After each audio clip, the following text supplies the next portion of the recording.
Hello guys, Radhe Radhe. स्वागत है आपका मेरे संध्या साहू चैनल में। तो आज वट सावित्री व्रत पूजा हुई थी। तो आप सभी को वट सावित्री पूजा की बहुत बहुत हार्दिक शुभकामनाएं। और ये वट सावित्री व्रत क्यों मनाया जाता है आज मैं आपको बताती हूँ।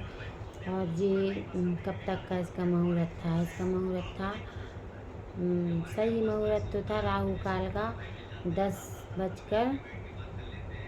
10:25 तक का था।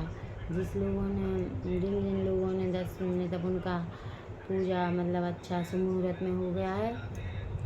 और उसके बाद भी ठीक है, श्रेष्ठ ही था मुहूर्त, 12 बजे तक का था। तो कोई कोई मंदिर लेट जाते हैं, दूर रहते हैं। तो ये व्रत क्यों मनाया जाता है आपको पता है? मैं बताती हूँ। यह व्रत सत्यवान और सावित्री की कहानी तो आपने सुनी ही होगी। बहुत हजारों साल पुरानी कहानी है।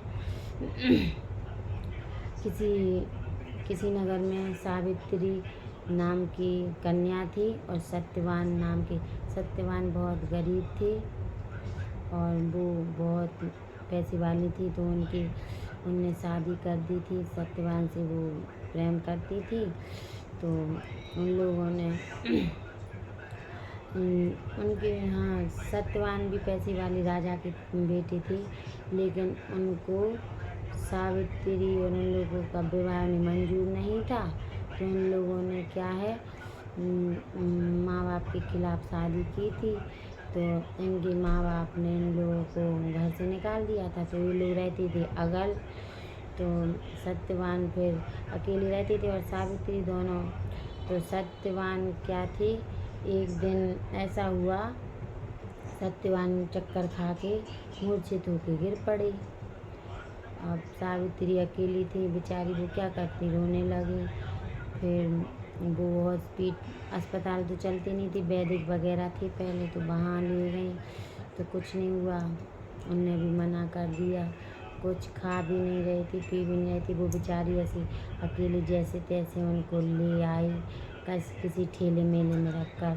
और एक रास्ते में एक बरगद का वृक्ष था, कहीं पे उन्हें लिटाया और हाथ वाला जो पंखा रहता उससे हवा की पानी पिलाया। फिर उसके बाद उनकी आंखें थोड़ी थोड़ी खुली, फिर उनकी धीरे धीरे आंखें बंद होने लगी। सावित्री बहुत घबराने लगी कि कोई नहीं, अब मैं क्या करूं, मैं अकेली हूँ और मेरे स्वामी को क्या हो गया है। भगवान से प्रे करने लगी।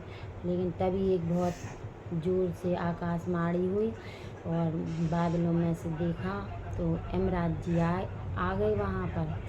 तो सावित्री उन्हें देखकर डरी नहीं बिल्कुल भी। और यमराज जी सावित्री बोली कि आप कौन हैं? यमराज जी बोले कि हे पुत्री, ये तुम्हारा पति अब मर चुका है, मैं इसके प्राण लेने आई हूँ। तो सावित्री कहने लगी, नहीं, मैं तुम्हें अपने पति के प्राण नहीं ले जाने दूँगी। तो बोले, नहीं, ऐसा नहीं हो सकता, मैं तो प्राण लेकर ही जाऊँगा। तो सावित्री बोली, नहीं, और आप इनके प्राण लेके जाओगे तो आपको मेरे भी प्राण लेने होंगे। तो उन्होंने कहा, नहीं, अभी तुम्हारा समय नहीं आया है। तो उन्होंने कहा, नहीं, मैं तुम्हारे प्राण नहीं ले सकता, मैं सिर्फ तुम्हारे पति की आयु ख़त्म हो गई है, अब मैं उनकी प्राण लेने आया हूँ। तो सावित्री यमराज जी को उनको गले से लगा लिया और उनको बिल्कुल आगे भी नहीं बढ़ने दिया यमराज जी को। और वो जिद करने लगी। तो यमराज जी बोले, तुम्हें जो भी वरदान चाहिए अपने पति के प्राण के सिवा तुम मांग सकती हो, पैसा, धन दौलत, कुछ भी, सोना बंगला वगैरह कुछ भी। तो वो बोली, नहीं, मुझे सिर्फ अपने पति के प्राण के अलावा कुछ नहीं चाहिए। तो यमराज जी बोले, ये तो बहुत हठी पत्नी है, ये तो कितना प्रेम करती है अपने पति से, इसे हम अगल करके कोई पाप तो नहीं कर रहे हैं। तो वो उनकी इस प्रेम भरी इतनी आस्था देखी अपने पति के प्रिय कि ये तो अपनी जान देने को भी तैयार है। कितना प्यार करती है, अपने पति के बिना नहीं रह सकती, इसे कुछ भी नहीं चाहिए। तो लालच में भी नहीं आ रही है।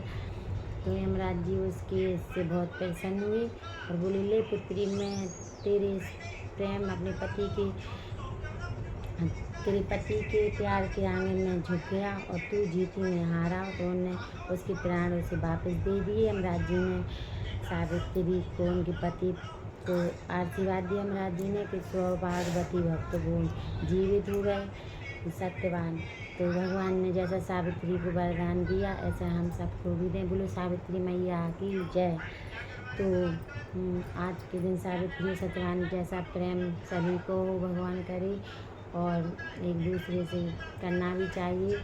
और सावित्री मैया की जय। आपको हमारी वीडियो कैसी लगी कमेंट में ज़रूर बताना। राधे राधे।